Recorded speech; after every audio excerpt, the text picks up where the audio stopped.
Gospel വായിച്ചപ്പോൾ കുറച്ചുകൂടി ഒരു പോസിറ്റീവ് എനർജി ഫീൽ ചെയ്തു. അതിന് കാരണം ഇന്നത്തെ ഗോസ്പലിൻ്റെ മനോഹരമായ ചില വാക്കുകളാണ്. യേശു ഇന്ന് തൻ്റെ മുമ്പിൽ നിന്ന് ജനത്തോട് പറഞ്ഞു, വിളക്ക് കൊളുത്തി ആരും പറയുടെ കീഴിലോ കട്ടിലിനടിയിലോ വയ്ക്കാറില്ലല്ലോ, അത് പീഠത്തിന്മേലല്ലേ വയ്ക്കുന്നത്. എന്താണ് വിളക്ക്? വിളക്ക് പ്രകാശം നൽകുന്നതാണ്. ഈ ലോകത്ത് പ്രകാശം നൽകിയതിൻ്റെ ഒറ്റ പേരായി നമുക്ക് പറയാവുന്നത് ക്രിസ്തു എന്നാണ്. അങ്ങനെയാണെങ്കിൽ ക്രിസ്തു കൊളുത്തിവെച്ച ദീപം കൊളുത്തിവെച്ച വിളക്കാണ് ഈ ഭൂമിയിലെ ഓരോ മനുഷ്യരും. വളരെ കൃത്യമായിട്ട് കുറച്ചുകൂടെ കോൺക്രീറ്റ് ആയിട്ട് പറഞ്ഞാൽ ജ്ഞാനസ്നാനം സ്വീകരിച്ച എല്ലാവരും ആ വിളക്ക് കണക്കാണ്. ക്രിസ്തുവിനെ കൊളുത്തിവെച്ച വിളക്കാണ്, ദീപമാൽ പ്രകാശിക്കപ്പെടുന്ന ഒരു വിളക്കാണ്. അങ്ങനെ ഒരു കത്തിജ്വലിക്കുന്നൊരു പ്രകാശം നമ്മുടെ എല്ലാവരുടെ ഉള്ളിലുണ്ട്, അത് ക്രിസ്തുവാണ്. പക്ഷെ ചില സമയങ്ങളിലൊക്കെ നമ്മൾ ആ നന്മകളൊക്കെ ഇങ്ങനെ കെടുത്തിക്കളയുന്നുണ്ട്. പക്ഷെ അത് അണഞ്ഞു പോകില്ല. അതിങ്ങനെ കട്ടിലിനടിയിലോ പറയ്ക്ക് കീഴിലോ ഒക്കെ നമ്മളിങ്ങനെ മാറ്റി വയ്ക്കും. പക്ഷെ അപ്പോഴും ആ വിളക്കുണ്ട്, ആ പ്രകാശമുണ്ട്. ഈ പ്രകാശം ഇങ്ങനെ തിളങ്ങി നിൽക്കുന്നതുകൊണ്ട് അത് പീഠത്തിന് മേലെടുത്ത് വെച്ചാൽ മതി, എല്ലാവർക്കും പ്രകാശം നൽകും. ഈ ഗോസ്പൽ എനിക്ക് തോന്നുന്നു നമ്മൾ ഓരോരുത്തരെയും കുറച്ചും കൂടി ഒന്ന് ഇൻട്രോസ്പെക്ഷന് വേണ്ടി ക്ഷണിക്കുന്നതാണ്. നമ്മളിൽ കൊളുത്തി വെച്ചൊരു ദീപമുണ്ട്, അതിങ്ങനെ പ്രകാശിച്ച് നിൽക്കുമ്പോൾ നമ്മൾ ചിലപ്പോൾ നമ്മളെ തന്നെ നമ്മുടെ അടുത്ത് കട്ടിലിനടിയിലോ പറയ്ക്ക് കീഴിലൊക്കെ വയ്ക്കുന്നില്ലേ? എന്തുകൊണ്ടാണ് നമ്മളൊക്കെ മറ്റുള്ളവർക്ക് പ്രകാശമാകാത്തത്? എവിടേക്കോ നമ്മൾ മങ്ങലേൽക്കുന്നില്ലേ? എവിടേക്കോ നമ്മൾ കുറച്ചും കൂടി ആ പ്രകാശത്തെ മറച്ചു വയ്ക്കുന്നില്ലേ?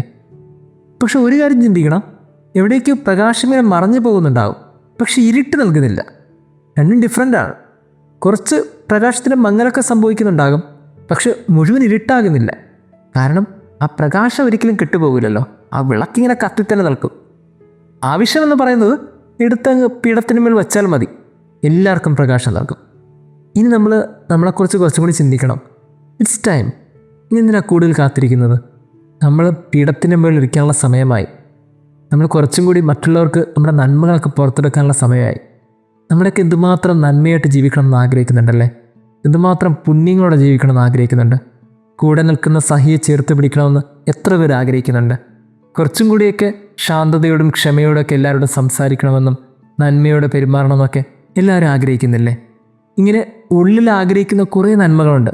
കുറച്ചും കൂടി പ്രാർത്ഥിച്ചു തുടങ്ങണം, കുറച്ചും കൂടി ജീവിതത്തിൽ നന്മകളൊക്കെ സൂക്ഷിച്ചു തുടങ്ങണം, ചില കാര്യങ്ങളൊക്കെ വേണ്ടാന്ന് വയ്ക്കണം, ചില കാര്യങ്ങളൊക്കെ വേണമെന്ന് വയ്ക്കണം.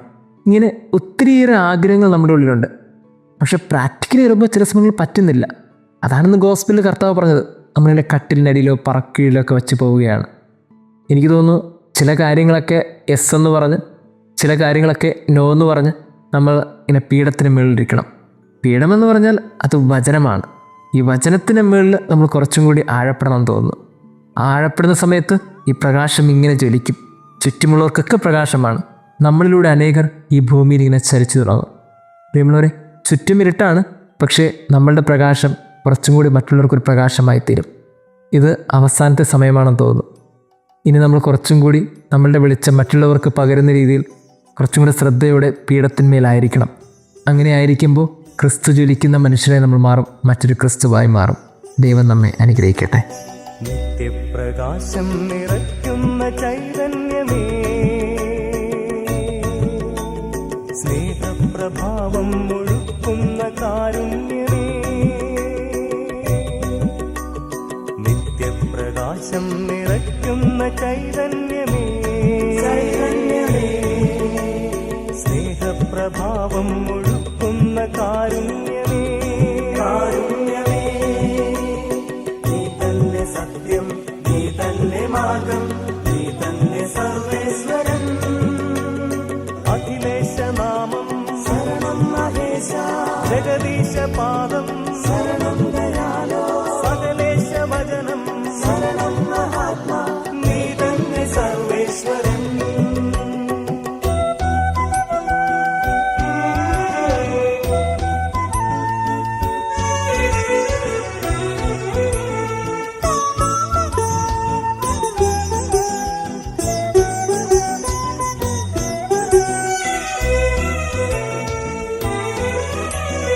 ആഴമാം പാപത്തിൽ മുങ്ങുമെൻ ചേതനയിൽ സ്വർഗം തുറന്നെന്റെ നാഥനായി വന്നവൻ നീ. ആഴമാം പാപത്തിൽ മുങ്ങുമെൻ ചേതനയിൽ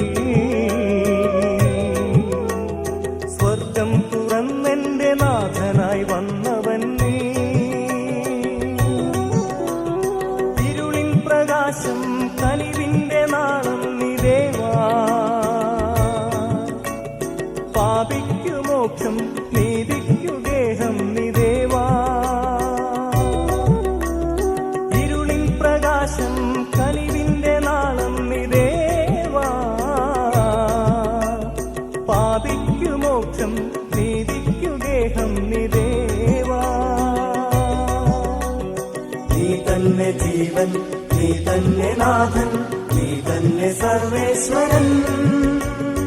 അഖിലേശനാമം ശരണം മഹേശ, ജഗദീശപാദം ശരണം ദയാലോ, സകലേശ വചനം ശരണം മഹാത്മാ, നീ തന്നെ സർവേശ്വരൻ.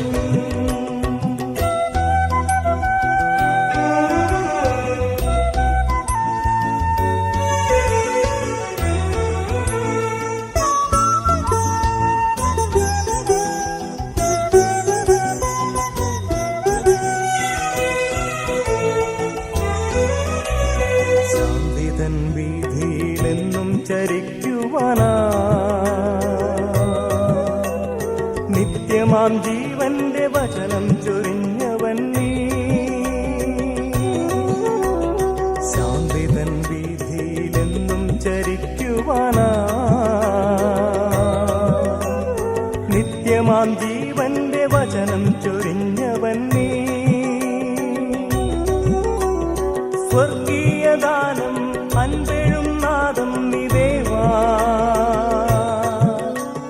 വിശ്വപ്രകാശം സത്യപ്രതീകം നിദേവാ.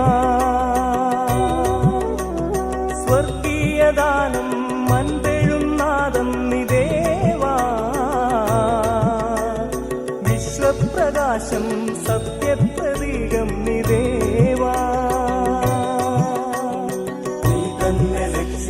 നീ തന്നെ ദൈവം, നീ തന്നെ സർവേശ്വരൻ.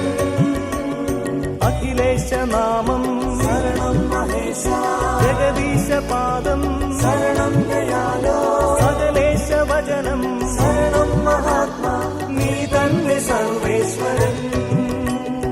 അഖിലേശനാമം ശരണം മഹേശ, ജഗദീശപാദം ശരണം ദയാലോ, സകലേശ വചനം ശരണം മഹാത്മാ, നീ തന്നെ സർവേശ്വരൻ, നീ തന്നെ സർവേശ്വരൻ.